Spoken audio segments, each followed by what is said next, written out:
first time it called my name, I almost didn't hear it. It was just a flicker of sound, carried on the wind that rustled through the endless pines surrounding the cabin. Leo. A whisper. I was alone, miles from anything, the sun setting over the Swedish wilderness. I figured it was just my mind playing tricks. But then it came again, clearer this time, closer, and it was a voice I knew. It was my great-uncle Elias, the only other person for 100 miles. The problem was, I could see him through the window, fast asleep in his armchair by the fire. My name is Leo, and I'm a sound designer. Or I was. Last autumn, I was completely burned out. The city noise, the deadlines, it was grinding me down. So when my great-uncle Elias offered me a weird job, I jumped at it. He's this old, eccentric guy living in a massive, ancient log cabin deep in northern Sweden. The job was simple. Spend a few months helping him catalog his bizarre collection of books and antiques. The pay was decent, but the real prize was the silence. Or so I thought. The place was intense. The woods weren't just quiet. They felt like they were holding their breath. The cabin itself groaned and settled at night, a living thing made of dark, heavy timber. It was about a week in. I was outside on the rickety porch, recording the sound of the wind for a project. It was late afternoon, that weird gray light you only get in the north. That's when I heard it. Leo, come here. It was faint, but it was definitely Elias's voice, that low, gravelly tone. I took off my headphones and looked around. Nothing. Just trees for days. I walked to the front window and peered in, and there he was, Elias, slumped in his favorite leather chair, a book on his lap, dead asleep. A little shiver went down my spine, but I brushed it off.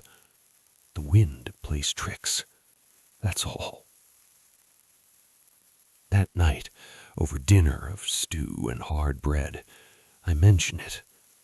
I tried to make it sound like a joke.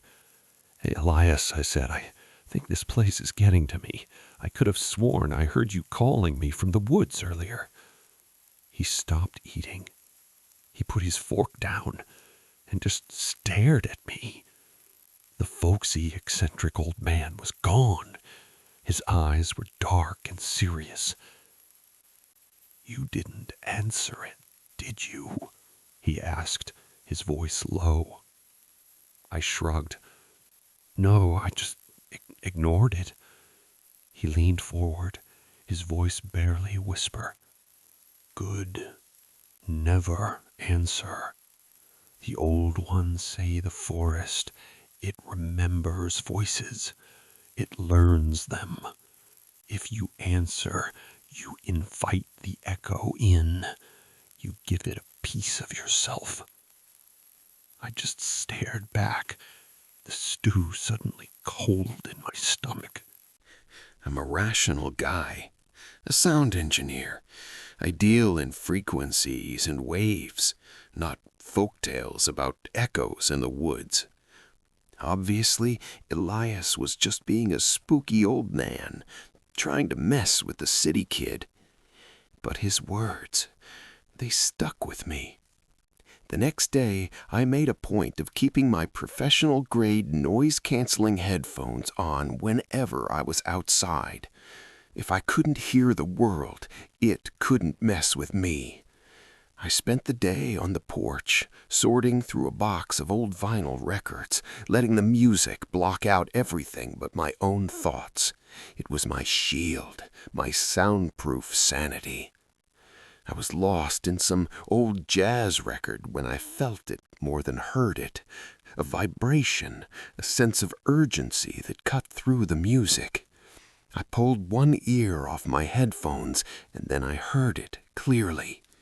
"Elias! Elias, help me!" It was Elias's voice, but not like before. This was a raw, panicked scream. It sounded like it was coming from the back of the cabin, near the old dilapidated shed by the tree line. My blood ran cold. I ripped the headphones off and sprinted, my heart hammering against my ribs. I flew around the corner of the cabin, expecting to see him hurt, trapped, something awful. The back of the cabin was empty. The shed door was closed, swinging slightly on a rusty hinge. The woods were silent. Confused, my adrenaline still pumping, I ran back inside, shouting his name. "Elias! Elias, are you okay?" I burst into the living room, and there he was, exactly where he'd been the day before, slumped in his armchair, the same book on his lap, a gentle, rhythmic snore coming from his chest. He was completely, peacefully asleep. It made no sense. The scream had been so real, so full of terror. I just stood there, breathing heavily, the silence of the room now feeling heavier, more menacing than any scream. I couldn't shake it. I tried to tell myself I was just stressed, isolated, that my brain was manufacturing stimuli. The next afternoon, I was back on the porch, trying to work. Headphones on, volume cranked up. I was determined to ignore everything. I was finishing up, gathering my gear to head inside as the sun dipped below the trees. And then it happened. It wasn't from the woods. It wasn't from the wind. It was inside my headphones. Crystal clear, like it was recorded in a studio, whispered directly into my ear. "Leo." I froze. It was Elias's voice, but smooth, intimate, without the gravelly rasp of his real one. It was a perfect, clean copy. "Let go, Leo," it whispered, first in my right ear, then my left. "Just come down. I want to show you something." The music was still playing, but this voice was layered over it, a parasitic signal on the same frequency as my sanity. "Come down now," it repeated, the tone shifting, becoming less of a whisper and more of a command. "Come down, I want to show you." And at the end of each phrase, there was a sound, a faint, wet click, like a chuckle made of saliva and air. I ripped the headphones off my head and threw them onto the wooden decking. I stumbled inside, locked the door, and leaned against it, my whole body trembling. I didn't sleep in my room. I couldn't. I dragged a blanket and pillow into the living room and slept on the floor, not far from where Elias was still snoring in his chair. I just wanted to be near another living, breathing person.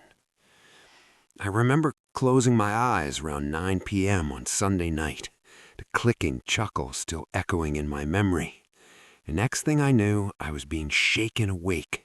It was Elias, his face creased with worry, shaking my shoulder. "Leo, Leo, thank God, where have you been?" I sat up, confused. The light pouring through the window was bright, way too bright for early morning. "What are you talking about?" I mumbled. "I was right here." Elias's wife, my great-aunt, was on the phone, her voice frantic. My parents had been calling nonstop. They had all been calling for a day and a half. I looked at the calendar on the wall, my heart sinking into a black pit in my stomach. It wasn't Monday morning. It was Tuesday, 4 in the afternoon. I had, according to everyone, completely disappeared. Elias said he woke up Monday morning and I was gone. The front door was unlocked, my headphones were on the porch, but I was nowhere. Not in my room, not in the cabin, not in the woods. They searched all day Monday and all through Tuesday. They were about to call the regional police. And all that time, all 36 hours of it, I thought I had just been sleeping on the floor. I was gone, I simply wasn't there. To them, I was a missing person. To me, I was asleep. I have no memory, no explanation, just a black hole of 36 hours and the echo of a voice that wanted to show me something. I left the next day. I haven't been back. Sometimes late at night, when it's too quiet, I think about my great-uncle's warning. If you answer, you invite the echo in. You give it a piece of yourself. I never answered out loud, but I listened. I ran when it screamed. I paid attention. Was that enough? Did I give it permission? It makes me wonder, when I vanished for that day and a half, where did I go? And more importantly, the thing that came back, the person telling you this story right now, is it all of me? It's a terrifying thing to be alone with your own thoughts. That's why places like this matter. It helps to be in the light, together. It reminds you you're not the only one out there, listening in the dark.